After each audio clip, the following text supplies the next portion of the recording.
Chuvas voltam a castigar o estado. Em Itaperuna, o rio transbordou e deixou vários bairros debaixo d'água. Na capital fluminense, uma casa desabou. Familiares e amigos procuram um pai que sumiu na enchente depois de salvar a esposa e o filho.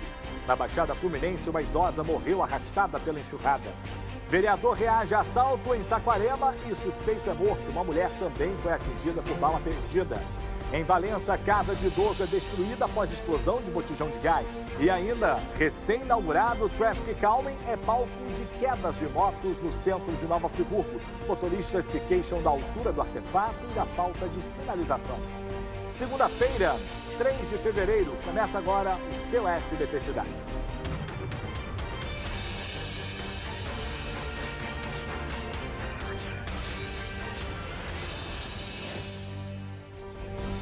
Olá, boa noite, bem-vindo, bem-vinda. Hoje é segundona, né? Começamos para valer o mês de fevereiro, janeiro ficou para trás e a gente já começa assim no terceiro dia do mês do Carnaval. Seja muito bem-vindo, muito bem-vinda, como eu sempre digo aqui.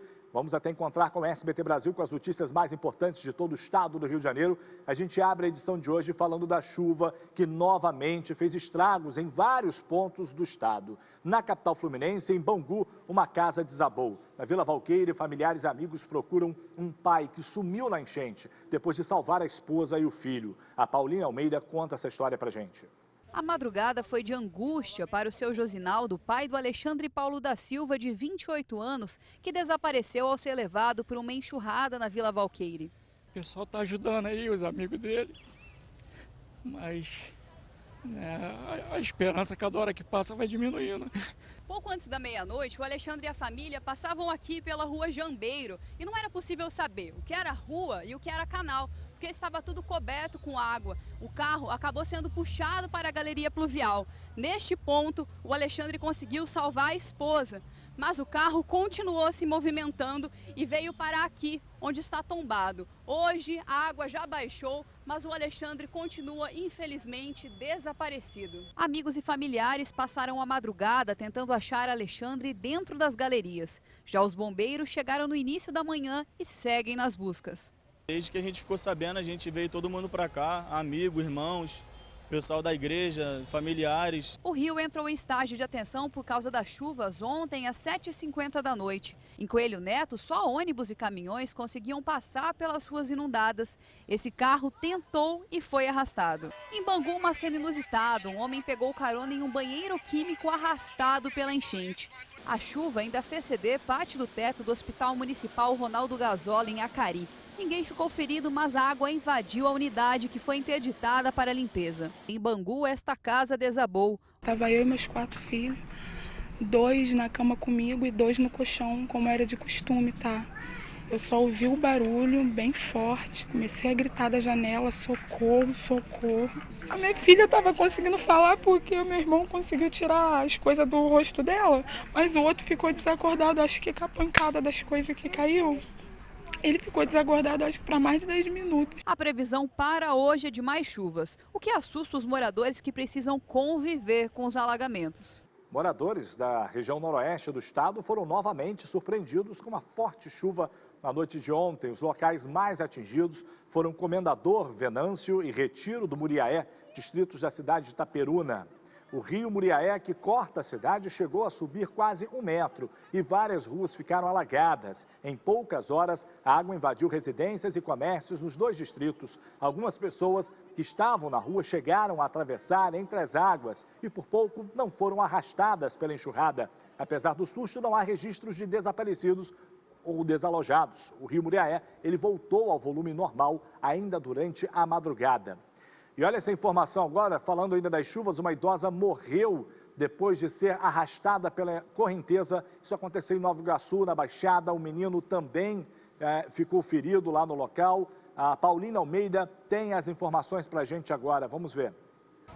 Sebastiana Pereira da Silva, de 80 anos, morreu após ser levada por uma enxurrada que atingiu o bairro Mangueira, aqui em Nova Iguaçu. Essa é a casa da família. A idosa, a filha e o neto foram levados pela força da água que quebrou o muro da casa. A idosa chegou a ser encaminhada para a UPA de Comendador Soares, mas não resistiu. A filha dela, de 44 anos, e o neto, de 11, estão internados no Hospital da Posse e passam bem. Até o meio da tarde, a Defesa Civil de Nova Iguaçu já havia registrado 36 chamados motivados pela chuva.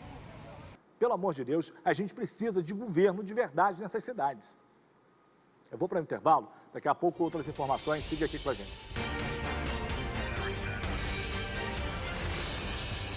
Já voltamos no intervalo, siga comigo, abraço para você que acompanha a gente no interior do estado, você que está na região dos lagos, Búzios, alô, Saquarema, Araruama, Cabo Frio, São Pedro da Aldeia, região maravilhosa. Foram enterrados neste domingo no Rio de Janeiro os corpos de um PM reformado e da mulher dele. O casal foi morto numa suposta tentativa de assalto. Já são 7 policiais assassinados no estado desde o início do ano. Veja só. A despedida foi de muita dor para parentes e amigos. Os corpos do policial reformado Jobson João Lima da Silva e da esposa Ana Angélica dos Santos foram enterrados na tarde deste domingo no cemitério Jardim da Saudade em Paciência, na zona oeste do Rio. Eles estavam casados havia 32 anos e deixam 2 filhos. O irmão de Ana Angélica, que é padre, parecia não acreditar no que aconteceu. Tive a oportunidade de celebrar o casamento dos 2. E, infelizmente, vou ter que sepultar os 2.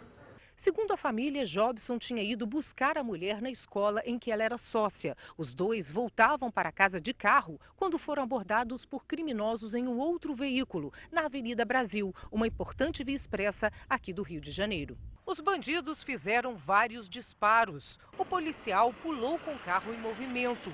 Desgovernado, o veículo invadiu o quintal de uma casa.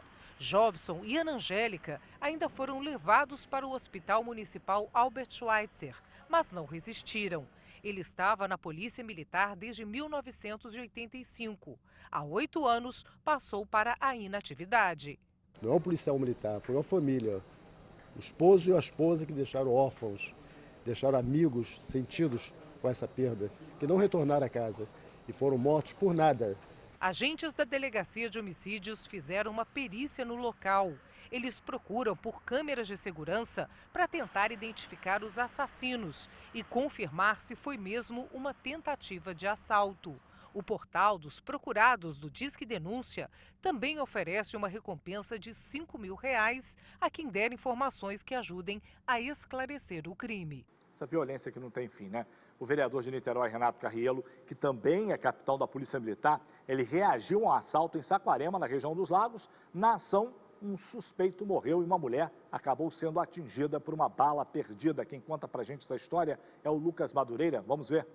As marcas da violência ainda estão na calçada da rua onde o crime aconteceu, em Itaúna, na cidade de Saquarema.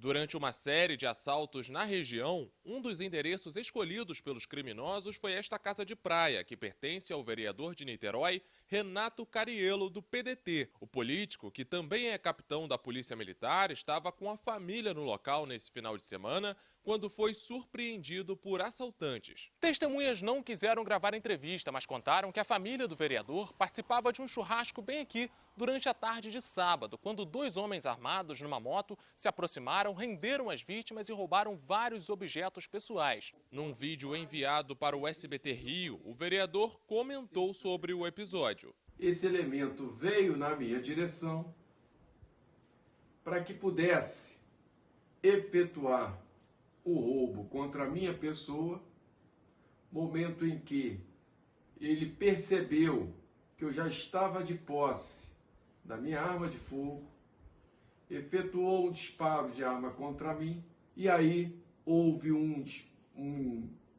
uma disputa, um tiroteio. Durante a troca de tiros, uma mulher de 51 anos que passava pela rua também acabou atingida no ombro por estilhaços de uma bala. Ela foi socorrida e levada para este hospital da cidade, mas já recebeu alta. O criminoso baleado durante a troca de tiros também chegou a ser socorrido por moradores, mas não resistiu. Com ele foram encontrados um revólver calibre 38, além de munições e objetos roubados, como um relógio e um cordão de ouro, avaliado em quase R$50 mil, segundo a Polícia Militar. Um outro suspeito de participar do crime continua foragido. A Polícia Civil analisa imagens de câmeras de segurança da região para tentar identificar o suspeito. Esta não é a primeira vez que o vereador Renato Cariello reage a um assalto. Em dezembro do ano passado, o parlamentar foi atingido por estilhaços de uma bala ao entrar em luta corporal com um assaltante perto de casa, na Engenhoca, em Niterói. Em 2011, Cariello também passou por um episódio de violência ao reagir a um assalto dentro de casa no mesmo bairro. Aquela questão, né? Ele reagiu ao assalto, até porque ninguém aqui tem sangue de barata. Ele é policial, então sabe lidar com arma. A gente, né? Eu não indico nem o policial reagir ao assalto, mas ele, pelo menos, sabe, né, lidar com arma de fogo. Agora você imagina, se já terminou, né, com uma pessoa baleada, poderia ter terminado uma tragédia, imagina a gente, né? A gente que não sabe lidar, a gente que não lida no dia a dia com a segurança do Rio de Janeiro. Então, assim, gente, é o que eu sempre digo aqui, não dá para reagir. Agora, quando acontece, a gente não deve julgar, porque ninguém tem sangue de barata, a gente não aguenta mais essa violência toda, esse desgoverno que tem no estado do Rio de Janeiro em relação à segurança pública. Veja essa, tecnologia a serviço do crime. Uma quadrilha presa pela Polícia Civil usava até um braço robótico computadorizado para poder aplicar golpes no Rio e em outros 3 estados. Veja só. Braço mecânico e um aparelho capaz de modificar a voz. No meio de diversos talões de cheques, cartões bancários e documentos falsos, a tecnologia usada pelos criminosos chamou a atenção da polícia. Esse braço robótico, através de computador, eles captavam as assinaturas dos clientes, faziam os cheques e aquela máquina, como se fosse uma impressora 3D, com uma caneta, reproduzia a assinatura do cliente. Os equipamentos estavam com 3 homens em um hotel na Barra da Tijuca. Eles já tinham várias passagens pela polícia, mas dessa vez foram presos em flagrante. Segundo as investigações, os criminosos tinham acesso a dados de clientes de bancos e assim conseguiam falsificar carteiras de identidade, cheques e até cartões de crédito. A polícia tenta agora identificar outros integrantes da quadrilha. Foi uma primeira fase da operação, onde foram apreendidos inclusive carros objeto de apropriação indébita. Eles usavam carros desviados através de fraudes em locadoras. Foi estourado esse quartel-general deles, essa base operacional para a prática de crimes. E a partir de agora as investigações vão continuar, inclusive para a gente possa pedir novos mandados de busca e apreensões, etc., em outros domicílios. A bandidagem, meu amigo, também se aprimora, não fica de fora das novidades do mundo tecnológico. Tá aí, que situação. Olha, vamos à sua participação agora aqui pelo WhatsApp. Olha só, gente, vejam só vocês a situação que os moradores do bairro Novo Palmital, em Barra de São João, que é um distrito de Casimiro de Abreu, precisam enfrentar para poder sair e voltar para casa. Olha só que situação, um lamaçal danado de carro, é praticamente fazer um rali. Imagine a pé. Quando chove, é isso aí, tem trecho da rua que vira rio. Depois a lama toma conta e os moradores que precisam se virar para poder tentar amenizar a situação na porta das suas casas, né? É uma tristeza. Segundo os moradores lá do local, o caminhão do lixo não entra mais no bairro por causa das péssimas condições das ruas. Vocês veem aí, o lixo fica lá largado. Até um caminhão-pipa que foi lá abastecer uma casa ficou agarrado na lama, olha só. Tem nota da prefeitura? Tem? Olha, a Prefeitura de Casimiro de Abreu disse que obras de drenagem e pavimentação estão sendo feitas em Barra de São João, que no Palmital, especificamente, já colocaram manilhas e calçamento na Rua Costa Pereira e também na Rua da Alegria.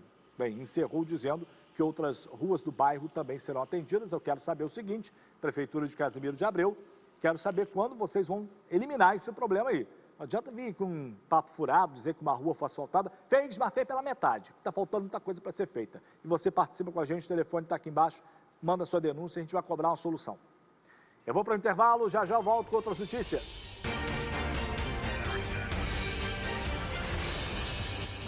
Já voltamos do intervalo para falar com ela, chamar aqui no telão Fernandinha Maia, direto do SBT Esporte Rio. Fernandinha, boa noite. Quero saber o seguinte, Carioca tá rolando, tem times do interior? Salu, boa noite, tem, o Boa Vista lá de Saquarema está tirando onda no Campeonato Carioca e é o líder do Grupo A. Na última rodada venceu o Fluminense por 1-0. Falando no Flusão, essa foi a primeira derrota do tricolor na competição, mas ele segue líder do Grupo B e já está classificado para as semifinais da Taça Guanabara. O Volta Redonda está jogando agora e ainda está na briga por uma vaga na semifinal. O Flamengo também joga hoje, daqui a pouquinho, 8 horas da noite, no Maracanã, e vai com a equipe principal. Salô, domingão teve clássico, Botafogo e Vasco. E quem se deu bem foi o Glorioso. Fez um gol no finalzinho do jogo, no aperto do relógio. E sabe quem marcou o gol? Não sei quem foi. Presta atenção. No aperto do relógio foi o Igor Cássio. Olha só! Gostou da minha piadinha? Gostei! Ah, menino, você é bom, hein?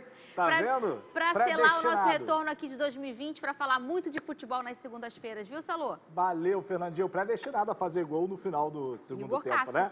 Isso aí. Valeu, Fernandinho. Obrigado pelas informações do esporte. E a gente vai seguindo então com o nosso SBT Cidade, agora com outras notícias pelo estado. Vamos ao nosso giro.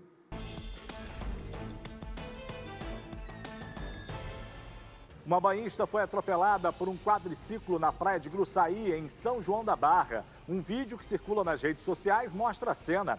Um homem que está com uma mulher e uma criança no veículo volta de ré e atinge a mulher que está deitada na areia. A vítima, que teve escoriações nas pernas, contou que ele fez a manobra após ela reclamar da presença do veículo, que é proibido na praia. O condutor fugiu sem prestar socorro e, se identificado, vai responder por lesão corporal dolosa. Um homem de 25 anos morreu durante uma operação de combate ao tráfico de drogas no bairro Rui Sanglar, em Nova Friburgo. Segundo a Polícia Militar, os agentes foram recebidos a tiros e houve confronto. A vítima chegou a ser levada para o Hospital Raul Sertã, mas não resistiu. Armas foram apreendidas durante a ação. A Polícia Ambiental apreendeu 55 pássaros que estavam em gaiolas no centro de Talcara. As aves participavam de um torneio irregular de pássaros. Um idoso de 72 anos vai responder criminalmente por organizar o evento sem as autorizações necessárias. Um deslocamento de pedras assustou moradores do Ingá, no distrito da Posse, em Petrópolis. Apesar do susto, nenhuma casa foi atingida e ninguém ficou ferido. Neste mesmo lugar, no ano passado, pedras se deslocaram da rocha, causando aí muitos estragos. Na época, 41 imóveis tiveram que ser interditados. A Defesa Civil da cidade informou que enviou uma equipe para verificar o local. 2 cadetes da Academia Militar das Agulhas Negras ficaram feridos em um grave acidente de carro na Via Dutra, na altura de Paracambi. O veículo em que eles estavam caiu de uma ponte. Segundo a Polícia Rodoviária Federal, Felipe Ferreira Alves, de 21 anos, que dirigia o carro, foi levado para o Hospital São João Batista com traumas no crânio. O carona, Bruno Gomes de Oliveira, de 22 anos, está internado em estado grave no Hospital Geral do Exército, na capital fluminense. Recém-inaugurado em Nova Friburgo, o Traffic Calming, instalado na Avenida Euterpe Friburguense, foi palco de 2 quedas de motos no fim de semana. Os motociclistas tiveram ferimentos leves, foram atendidos no Hospital Raul Sertã e já foram liberados. A elevação na pista ao nível da calçada é usada na travessia de pedestres e, ao mesmo tempo, como quebra-molas. Mas os motoristas da cidade se queixam da falta de sinalização e da altura da construção, que, segundo a Prefeitura, será reduzida. O município disse ainda em nota que o local está devidamente sinalizado. Um idoso de 89 anos ficou ferido em Valença depois que a casa dele veio abaixo por causa da explosão de um botijão de gás. Segundo a Defesa Civil, a vítima esqueceu o gás aberto, que ficou vazando durante toda a noite. O acidente aconteceu na manhã do dia seguinte, quando a vítima acendeu fogo. E é com essas informações, para esse giro, que a gente vai embora. Deixa você agora na companhia do SBT Brasil. Tchau, até amanhã.